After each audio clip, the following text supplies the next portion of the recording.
जय श्री कृष्णा फ्रेंड्स, राधे राधे। कैसे हैं आप सभी। तो देखिए फ्रेंड्स, आज की वीडियो में मैं आप लोगों को सकट चौथ की कथा सुनाने जा रही हूँ। तो सकट चौथ का व्रत हम अपने बच्चों की दीर्घायु के लिए रखते हैं और इसमें हम गणेश जी की पूजा अर्चना करते हैं और कथा सुनने के बाद हम इस व्रत को संपन्न करते हैं। तो कथा कुछ इस प्रकार से है और कथा सुनने से पहले हम अपने हाथों में तिल और फूल ले लेंगे। तो चलिए हम अब कथा शुरू करते हैं। एक जेठानी और देवरानी थी। जेठानी अमीर थी, उसका परिवार भी भरा पूरा था, लेकिन बेचारी देवरानी गरीब थी। इतनी गरीब थी बेचारी कि अपनी जेठानी के यहाँ सेवा टहल करके अपना गुजारा करती थी।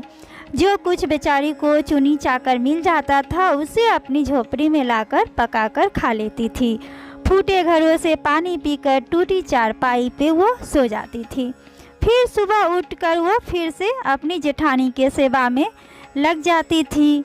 साल भर का त्योहार आया। देवरानी भूखी प्यासी फिर से जेठानी के यहाँ दिन भर टहल करती रही।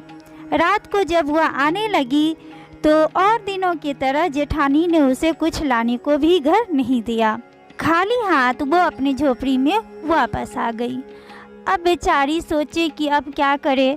फिर वो खेत जाकर बथुआ तोड़कर लाई और अपने घर में थोड़े से चावल ढूंढकर इकट्ठा किए और उसी कन के वो लड्डू बनाए, बथुआ बनाकर रख दिए।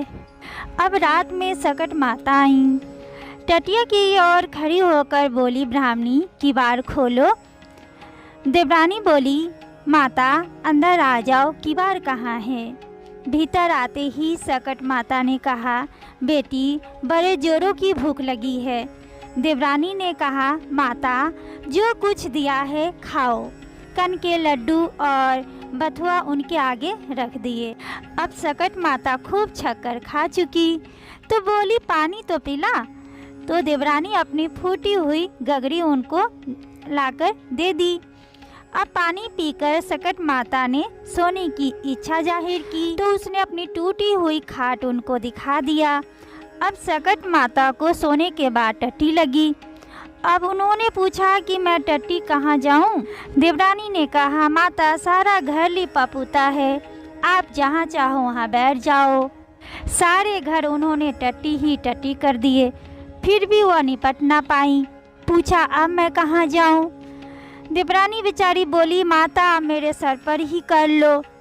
अब सकट माता उसके सर से पांव तक टट्टी से उसे नहला दिया और नहला कर वो चली गई। सुबह जब वो सोकर उठी तो सारा घर कंचमय हो गई और चारों तरफ सोना ही सोना बिखरा पड़ा था।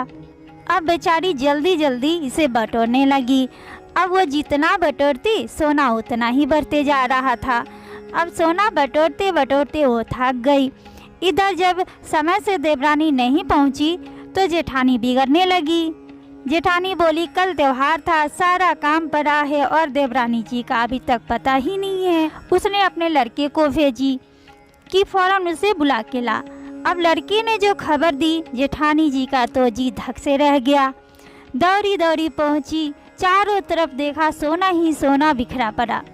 देवरानी से पूछा, किसको घुसा किसको मूसा। देवरानी बेचारी सहम गई, बोली, ना किसी को घुसा ना किसी को मूसा, ये सब सकट माता की कृपा है। जेठानी ने पूछा, तूने ऐसी क्या सेवा की जो सकट माता इतनी प्रसन्न हो गई। देवरानी ने बोला, मैंने कुछ नहीं किया, मैंने तो बस बथुआ के साग और कन के लड्डू खाने को दिए थे। उसने सारी बात अपनी जेठानी को बता दिए। अब जेठानी अपने घर आ गई और वो गरीबों की तरह रहने लगी। अब साल भर के बाद सकट का त्योहार आया।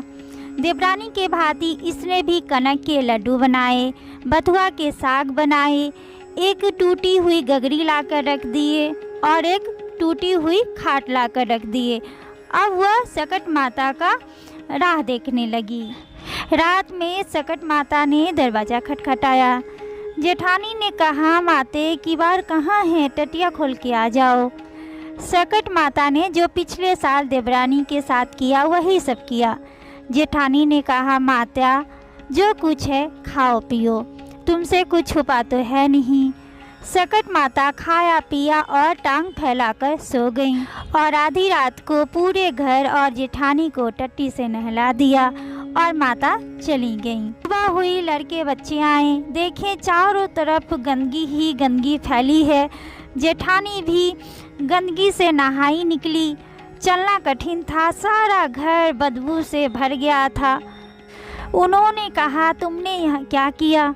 जेठानी ने खिसिया कर देवरानी को बुलाया। देवरानी भागी आई। जेठानी ने बड़े ताने के साथ कहा, तुमने तो जो कहा था वो कुछ न हुआ।